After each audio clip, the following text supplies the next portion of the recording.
नमस्कार, मैं अंजना और आप देख रहे हैं पद्मावत मीडिया। न रिश्वत लेंगे न रिश्वत देंगे।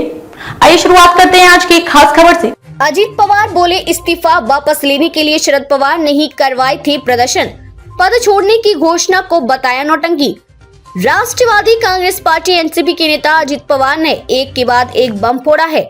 उन्होंने शरद पवार पर बयानबाजी करके महाराष्ट्र की सियासत में हलचल मचा दी है। अजीत ने कहा कि जब शरद पवार ने मई में पार्टी अध्यक्ष के रूप में अपने इस्तीफे की घोषणा की थी तो कुछ नेताओं को उनसे शरद से अपना फैसला वापस लेने की मांग करते हुए प्रदर्शन करने को कहा गया था।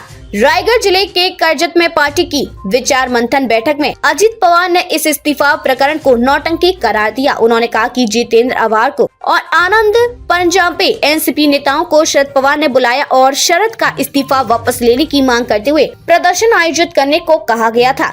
अजीत पवार ने ये भी दावा किया, पंजाबे बाद में मेरे पास आए और मैंने उनसे पूछा कि आप यह नौटंकी क्यों कर रहे हैं। मेरा यह विचार था कि इसकी जरूरत नहीं थी। मैंने उनका शरद पवार का इस्तीफा नहीं मांगा था। 2 मई को की थी इस्तीफे की घोषणा। मुंबई में 2 मई को एक कार्यक्रम में शरद पवार ने एनसीपी प्रमुख के रूप में इस्तीफा देने की घोषणा की थी।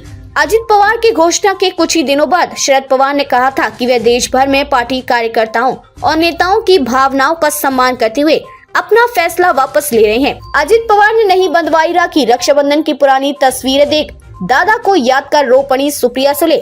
शरद पवार पर लगाया यह भी आरोप। अजीत पवार 2 जुलाई को महाराष्ट्र में एकनाथ शिंदे नीत सरकार में शामिल हुए थे। उन्होंने कहा कि शरद पवार नीत गुट समझौते के लिए संपर्क कर रहा है। उन्होंने कहा कि इस तरह की एक बैठक 12 अगस्त को कारोबारी अतुल चौड़िया के पुणे स्थित आवास पर 12 अगस्त को हुई थी। बारामती से प्रत्याशी उतारने का ऐलान। अजीत ने कहा, यदि आप हमारे फैसले शिंदे नीत सरकार में शामिल होने को पसंद नहीं करते हैं तो आपने हमें बैठक के लिए क्यों बुलाया था। उन्होंने ये भी कहा कि उनका गुट बारामती लोकसभा सीट पर चुनाव लड़ेगा। बहन ने किया स्वागत। शरद पवार की बेटी सुप्रिया सुले अभी इस सीट का लोकसभा में प्रतिनिधित्व कर रही हैं। सुले ने अपने चचेरे भाई के फैसले का स्वागत करते हुए कहा कि मेरी हमेशा से यह राय रही है कि किसी को मेरे खिलाफ चुनाव लड़ना चाहिए।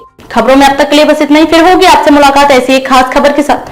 तब तक के लिए नमस्कार और देखते रहिए पद्मावत मीडिया। न रिश्वत लेंगे न रिश्वत देंगे।